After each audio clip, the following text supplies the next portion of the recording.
And just a week into January, many people are hoping that this is a New Year's resolution that the government can keep. Happy with that? Great, okay. How long have we got? Sweet, okay. Love that New Year's resolution bit, that's great. Yeah. I've got a few. I'm going to try and stop swearing. Well, my son's at that age where he's repeating everything. Apparently at Christmas dinner, he called my ex-father-in-law an arse bandit. And of course, I'm the one that gets it in the neck. I wasn't even there. And I hardly ever use arse bandit.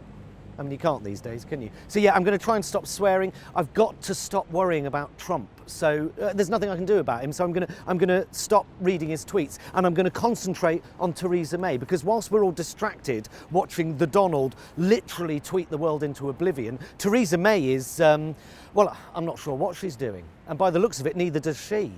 Which is my other thing. I'm going to stop worrying about Brexit and engage and accept it. You know, I mean, what's to worry about? Apparently, we're all so devastated that we're leaving the EU. I think it's time we remembered exactly how grim the EU actually is. Neoliberal, pro-corporate, a completely unelected commission, you know, all of that shit. So I'm going to stop looking longingly in the distance at Brussels, and I'm going to set my sights on number 10, because right now it is it's a disaster. You know you're in trouble when your top EU diplomat resigns, admitting that there is no Brexit strategy. There's no negotiating team in place, no actual objectives in place, no objectives. They don't actually even know what it is they're trying to achieve. It's embarrassing. And yet everyone is still blaming the electorate. No one voted for this. No one. Yeah, and Theresa May at the moment appears to be trying to get us out of the EU as quickly as possible, just so she can abolish as many human and workers' rights as possible, and so that she can finally take a look at all our private emails and texts. She's actually quite creepy, Theresa May. She's there wearing leather trousers, rifling through everyone's internet history. She's like that weird uncle you don't leave alone with the kids, you know?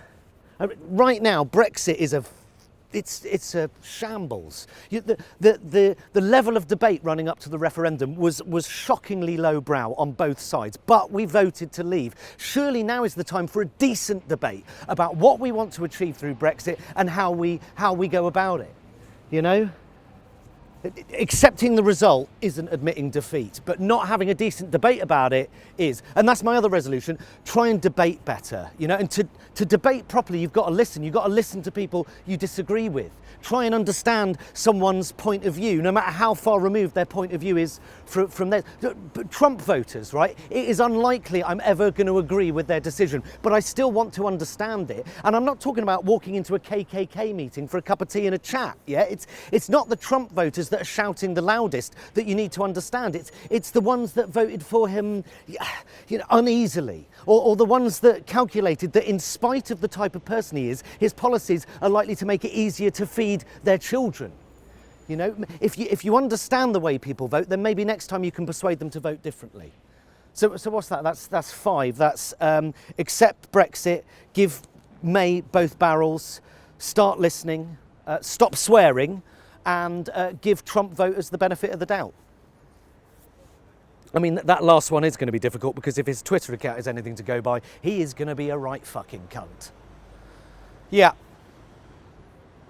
Well, it's not been the start to the new year that Theresa May would have wanted, that's for sure.